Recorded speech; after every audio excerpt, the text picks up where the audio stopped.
don't underestimate the costs. And the way that the responsibility tends to work with galleries is that you're responsible for the work right up until the point that you hand it over to them.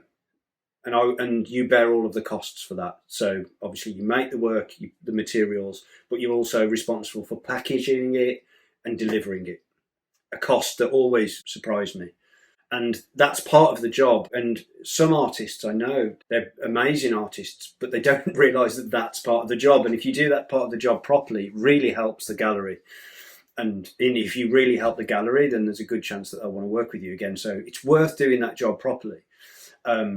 After that, generally, it's kind of negotiated. It depends where the work's going. My agents were in Bristol and they had a space that they stored work. So I would get hire a van, deliver the work to Bristol. I would have a consignment note, tell them what I got, the values. From then on, they were responsible to ship it wherever it was going. They would bear the cost of that. They would bear the cost of the art fair itself, to buy the booth, to rent the booth. Endless costs. They take huge risks, really. And I don't think artists always appreciate how much risk a gallery takes when they do something like that.